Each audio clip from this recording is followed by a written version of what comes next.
Hai, selamat sejahtera. Video ini adalah untuk kelas tingkatan 1, 1 cekal dan 1 gigi. Sepatutnya kelas hari ini adalah secara offline sahaja, tapi cikgu nak masuk bab baru hari ini, subtopik yang baru. So, ini adalah sains tingkatan 1 bab ketumpatan. Baiklah. Sebelum kita mula kelas pada hari ini, seperti biasa, guiding question kelas Cikgu Join mesti ada. Jadi, kita akan tengok 3 soalan untuk awak fikirkan semasa kelas yang pendek ini pada hari ini. Ya. Pertama, apakah contoh-contoh bahan yang terapung dan yang tenggelam? Kedua, kita akan tengok apakah itu yang dimaksudkan dengan ketumpatan. Dan ketiga, kita akan tengok contoh fenomena ketumpatan. Alright, 3 guiding questions. So, ingat yang ni. Kita mulakan. Kita perhatikan atau cikgu nak tarik perhatian awak. Cuba fikirkan apakah benda atau item yang tenggelam dan juga yang timbul. Mesti awak semua tahu kan ada item yang memang akan timbul dan yang akan tenggelam, terutamanya bila awak letakkan sesuatu benda itu di atas air. Contohnya ni, ini ialah bola basketball. Gambar kedua, batu. Gambar ketiga, kayu. Dan juga yang keempat adalah ais. Antara 4 item ini, mana satu yang memang akan tenggelam dan mana satu yang akan timbul? Daripada 4 ni, mana satu tenggelam, mana satu yang timbul? Rasanya semua orang tahu kan? Alright, daripada 4 ni, bukan semua yang akan timbul. Salah satu yang memang confirm akan tenggelam di sini adalah yes, awak dah tahu kan, batu. Dan yang lain ni, dia akan timbul. Batu akan tenggelam. Benda ni, awak tahu nak bezakan yang tenggelam dan timbul. Yes, senang. Tapi, apa yang menyebabkan dia tenggelam dan apa yang menyebabkan dia timbul ataupun terapung? The question to be answered here adalah bila banjir. Lepas tu awak akan nampak, semua pernah mengalami banjir ke atau ada yang tak pernah nampak banjir? Ataupun awak pergi kolam renang ataupun pergi sungai. Bila awak letak bola, dia terapung. Yes. Bila awak letak kayu, dia float. Ais atas dalam gelas awak terapung. Tapi batu, dia tenggelam. Semuanya itu adalah berkaitan tentang, jangan kata dia ringan, dia berat, bukan. Okey, kadang-kadang ada benda yang ringan tapi dia tenggelam. Ada yang berat tapi dia timbul. Semuanya itu bergantung dengan konsep ketumpatan.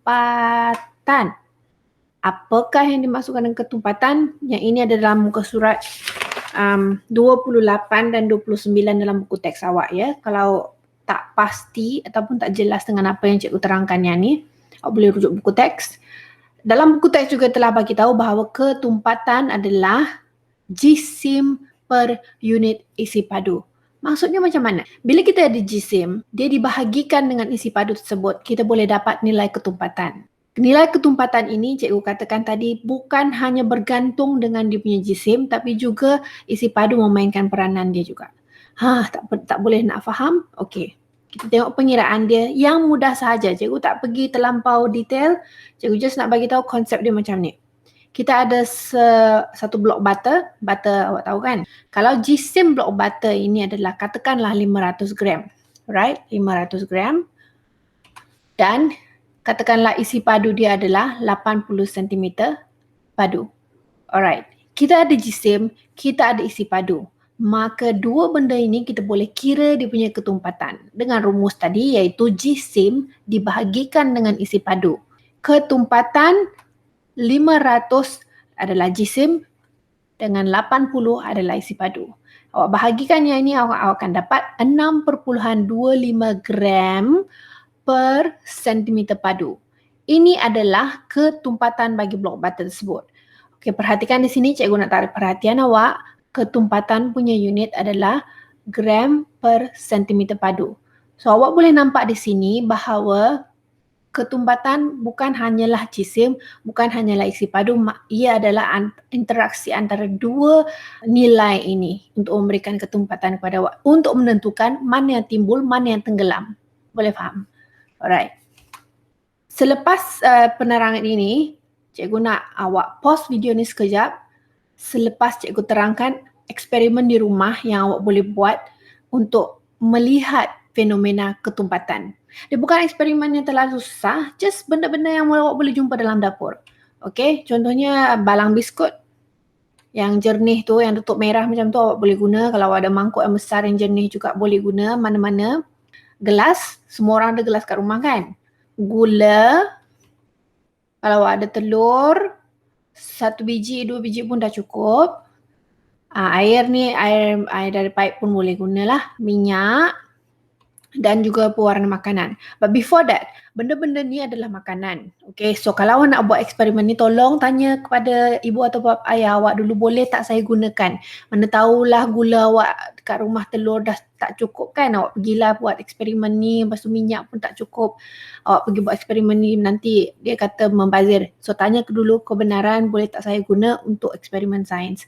Benda ni mudah saja. Okay, selepas cikgu terangkannya ni, awak pause video dulu.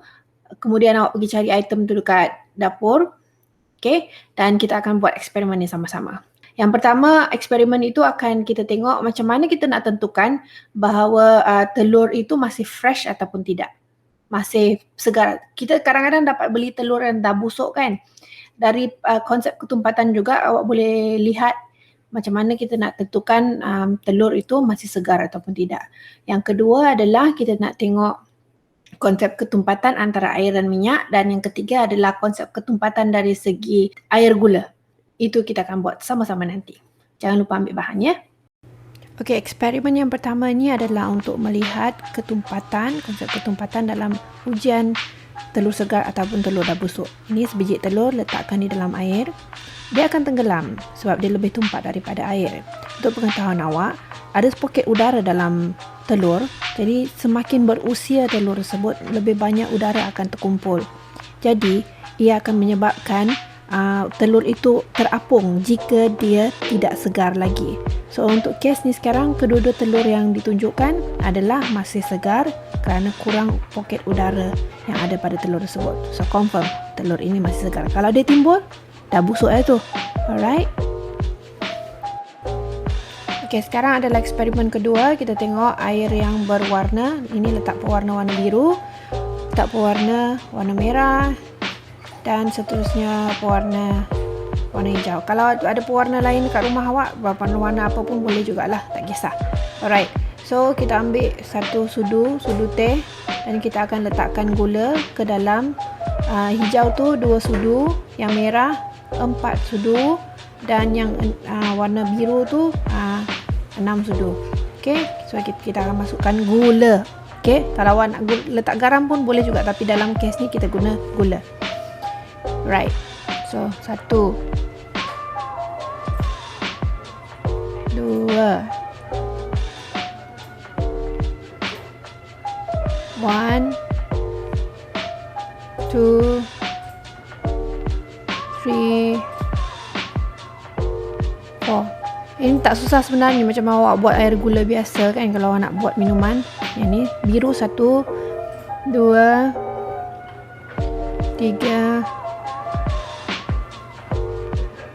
4, 5, 6. See, can you imagine how much sugar you have in your drinks every day? Ini macam Coca-Cola tu, gula banyak. So boleh kacau. Pastikan gula tersebut larut ya. Sebab ini guna air sejuk saja, so it will take some time. So kita ada warna merah, biru dan hijau. Cikgu akan mulakan yang ini dengan ada satu air biasa, bukan air gula. Tuangkan dengan hati-hati ya, supaya dia punya campur tu tak berapa ni. Okey. Untuk eksperimen ni awak kena sabar sikit, tak boleh kasar sebab kita tak nak dia bercampur dengan terlalu cepat. Dan sometimes you might not get the layers that you want, so jangan panik. Okay, kita dah nampak percampuran color dia tu, biru dengan merah, dan kita letakkan yang warna hijau pula. kita mula daripada yang paling tumpat dahulu tadi, iaitu gula yang paling banyak, iaitu larutan berwarna biru. So sekarang awak boleh lihat hijau tu paling atas sebab dia paling tidak tumpat, di mana kandungan gula dia sedikit. So kalau awak nak cuba dengan gelas yang lebih besar pun boleh. Tuangkan dengan cara yang sama. Lihat cikgu condongkan gelas tersebut supaya dia punya aliran tu tidak terlampau merosakkan lapisan tu lah. So you can see the layers here. Awak boleh lihat ada perbezaan dari segi lapisan disebabkan oleh ketumpatan yang berbeza. Yang ni awal-awal tadi cikgu tuang dalam gelas yang kecil dan ini pula adalah dalam gelas yang besar. So konsep ketumpatan air gula yang berbeza kepekatan ini, kalau awak lihat, banyak diaplikasikan juga dalam minuman-minuman yang dijual di shopping mall. Okey, eksperimen yang ketiga ni adalah untuk melihat ketumpatan air dan minyak. Okey, tuangkan air pipe pun boleh, tak payah air panas ataupun air minum, mana-mana je, air pipe pun boleh. Right, so ambil ais, kita letakkan, tengok ais akan timbul sebab ais itu adalah kurang tumpat daripada air. Now, kita tambahkan satu bahan lain di sini. Untuk awak lihat lagi. Let's see. Okay, gabus. Cuba kita letakkan gabus. Dia akan timbul juga atas air sebab gabus kurang tumpat. Now, masukkan bahan lain iaitu minyak. Minyak ni minyak makan biasa pun boleh. Right, kita tuangkan. Dan awak akan lihat separation, iaitu pengasingan di sana, di mana minyak tidak akan bercampur dengan air. Okey, lapisan minyak akan terbentuk di atas air sebab minyak adalah kurang tumpat daripada air. What is interesting here, I want you to pay attention to is, cuba tengok ada dua benda yang cikgu letakkan tadi, iaitu ais dan juga gabus. Cuba perhatikan kedudukan mereka. Pay attention to the location. Tengok. Kalau awak perhatikan di sini, di atas air itu ada terapung ais. Lepas tu lapisan minyak kan? Tapi di atas lapisan minyak tu ada gabus. Jadi sebenarnya ketumpatan ais dan juga gabus itu tidak sama. Baiklah, awak dah buat. Cikgu harap kalau awak tak buat pun eksperimen tu, awak dah tonton cikgu punya demo kepada awak. Jadi sekurang-kurangnya awak dah ada idea tentang konsep ketumpatan dalam kehidupan harian kita yang dekat dengan awak, sebab bahan-bahan yang kita gunakan dalam eksperimen tadi tu semua boleh dapat dekat rumah. Alright, malahan awak selalu bancuh air gula kan untuk minum, dan juga awak gunakan telur untuk jadi lauk masak selalu kan. Jadi benda-benda ni dapat diaplikasikan dengan dalam kehidupan awak. Kalau rasa tak cukup lagi informasi yang awak dapat, okay, tengok muka surat 30. Dalam buku teks tu awak boleh baca. Okay, sepintas lalu dia ada bagi keterangan tentang beberapa jenis item yang mempunyai ketumpatan yang berbeza, dan juga ada juga penyeraan dengan contoh lain yang ditunjukkan di dalam. Jadi awak boleh tengok. Dan kaedah sesaran air, kalau awak nampak di sana, benda ni bila kita masuk sekolah bersemuka nanti baru kita buat aktiviti ni ya. Jadi hari ini mudah saja, kelas sangat pendek, video ni pun sangat pendek untuk menerangkan sahaja tentang contoh bahan yang terapung dan tenggelam. Macam tadi batu tenggelam, ais timbul, kan? Alright, awak dah tahu. Maka konsep ini dipanjangkan lagi kepada definisi ketumpatan. Okay, di mana tadi adalah jisim per unit isi padu. Macam mana kita nak kira bahawa satu benda itu akan lebih timbul ataupun dia lebih tenggelam dari segi perbezaan, semua bergantung dengan ketumpatannya. Boleh dikira dengan jisim bahagi isi padu. Okey, dan jadi fenomena ketumpatan, eksperimen mudah yang cikgu cadangkan kepada awak tadi itu adalah fenomena yang mudah. Banyak lagi contoh-contoh ketumpatan seperti kalau awak pernah nampak rakit ataupun perahu kan, itu adalah aplikasi fenomena ketumpatan sebab kayu itu lebih kurang tumpat, jadi dia timbul di atas air. Dan juga kalau untuk pengetahuan awak, kapal selam, kenapa sekejap dia boleh timbul, sekejap dia boleh tenggelam kan? Sebab kalau awak perhatikan di sini, dia ada satu ruang tangki di badan kapal selam tu dinamakan tangki balast.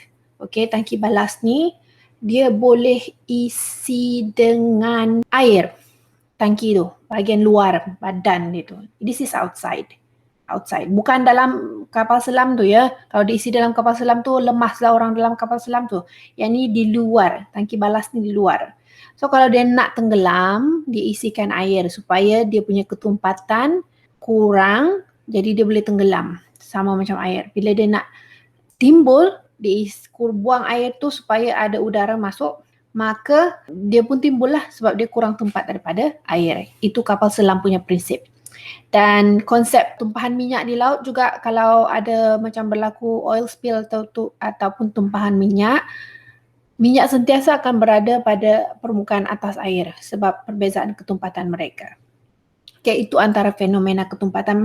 Tapi banyak lagi sebenarnya awak boleh fikirkan dan setiap hari awak jumpa benda ni. And kadang-kadang, bukan cikgu kata idea ni pengotor ataupun tidak, fenomena ketumpatan ni paling senang bila awak buang air besar. Siapa yang ada toilet bowl tu, kadang awak punya najis kan, ada yang timbul, ada yang tenggelam kan, betul tak? So, ada hari najis awak tu tumpat, ada hari najis awak tu tak tumpat. So, itu juga fenomena ketumpatan. Awak ketawa tapi that's the real thing, okay? Alright. So, itu sahaja untuk hari ini. Kepada murid-murid cikgu, selepas ini sebagai aktiviti pengukuhan dalam modul PDPR yang awak ada tu, sila buat semua soalan di bawah tajuk ketumpatan. Okay? Dan hantar kepada cikgu melalui platform yang cikgu dah pesan dalam WhatsApp. Untuk orang lain yang menonton video ni, terima kasih. Thank you very much. Bye-bye.